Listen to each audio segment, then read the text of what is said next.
Graças a Deus. Certa vez, o rei Davi, ele assentou no coração dele um propósito.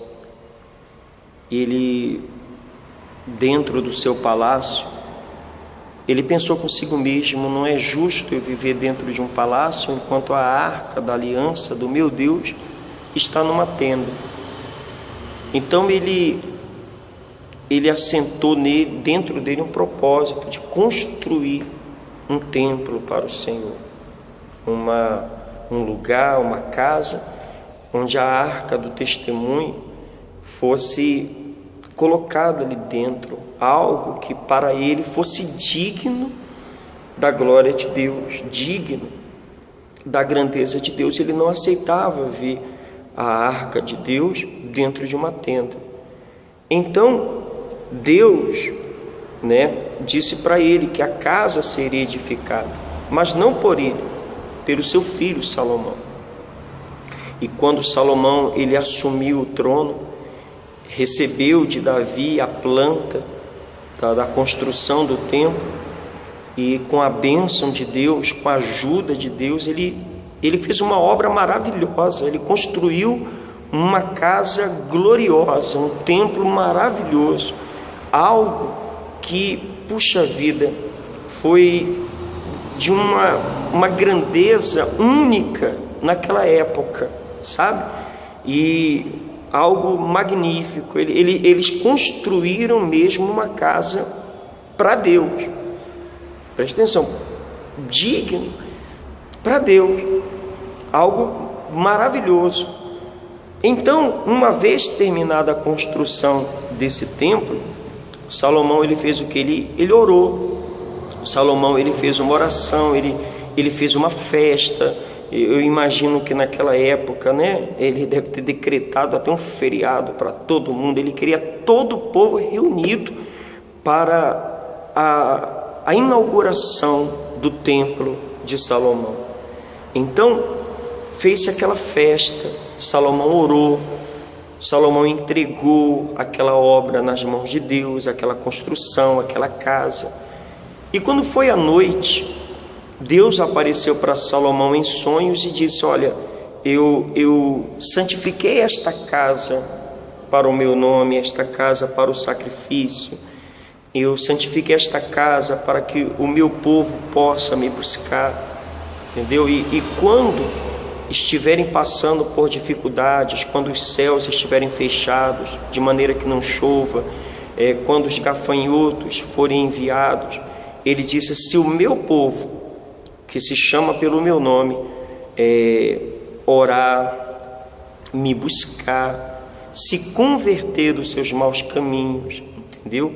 Então eu ouvirei dos céus, eu perdoarei os seus pecados e sararei a sua terra. Deus deixou bem claro: estarão atentos os meus olhos, abertos os meus ouvidos a todas as orações que se fizer neste lugar. Por quê? Porque Deus, ele mostrou naquele momento que ele aceitava aquilo que Salomão fez junto com o povo. Preste atenção, Deus aceitou aquele presente, aquele templo, aquela casa edificada em nome dele e para ele. Mas logo em seguida Deus falou assim: porém, se você se desviar, se você se afastar dos meus caminhos, se você me abandonar, me deixar, então esta casa hoje tão exaltada, eu lançarei ela para longe da minha presença. Ou seja, o que Deus ele quis mostrar para a gente naquele dia? Ele quis mostrar o seguinte: ele aceita tudo que nós fazemos para ele, de coração. Ele aceita o meu louvor, ele aceita o meu dízimo, ele aceita a minha oferta, ele aceita quando eu construo um templo no nome dele. Mas que fique bem claro que Deus não depende disso. Deus não depende do que eu faço ou do que eu deixo de fazer para ele ser menos ou para ele ser mais Deus. Negativo. Não é ele que depende de mim, não é ele que precisa de mim. mas sou eu que dependo dele, sou eu que preciso dele. O que eu quero que você entenda? Nós podemos ver hoje em dia que são muitas, mas muitas, são numerosas as igrejas, as religiões, as denominações, sem contar que infelizmente existem uma querendo ser melhor do que a outra, uma atirando farpa na outra, uma criticando o trabalho da outra. Tem igrejas, por exemplo, em que dentro dela não se pode cantar um hino da outra igreja, é errado. Não se pode falar uma palavra que é falada na outra igreja, como se fossem Bíblias diferentes, Deus diferente. Sabe, meu querido, a gente pode ver um verdadeiro comércio, né? Eu tenho falado para as pessoas nas reuniões que a gente faz, que infelizmente o evangelho no mundo tem virado um comércio. O que é um comércio? O comércio é caracterizado de venda, venda e compra, compra e venda. Eu até falei para as pessoas hoje em dia que é errado vender o evangelho, é errado, mas se tem quem vende, é porque tem quem compra. Você pode convir que essa é a verdade, entendeu? Quer dizer, um querendo vender mais do que o outro, um querendo fazer uma propaganda melhor do que o outro, entendeu? Então, o que eu quero que você entenda? É o que está escrito no livro de Atos dos Apóstolos, no capítulo 7. Se você abrir no capítulo 7, versículo 48, né? Principalmente você que diz assim: puxa vida, eu não sei qual é a igreja certa, eu não sei para onde eu vou, porque no meio de tanto comércio, no meio de tantas coisas erradas, no meio de tanto engano, no meio de tanta mentira, no meio de tanta sujeira, eu sei que existe um povo que busca a presença de Deus, um povo que quer conhecer o Deus vivo, um povo que não é deixado se levar, enganar, um povo que não se deixa enganar, um povo que de repente está num lugar, depois vai para outro lugar, depois vai para outro lugar, e tem gente que diz assim: puxa, essa pessoa não se converte, essa pessoa não dura em lugar nenhum. Não é que ela não se converta e não é que ela não dure, negativo, é porque tem pessoas que ela tem sede de buscar a Deus, elas têm sede de conhecer o verdadeiro Deus, o Deus da Bíblia, pessoas que vão num lugar para ouvir a palavra de Deus do jeito que ela é, pura.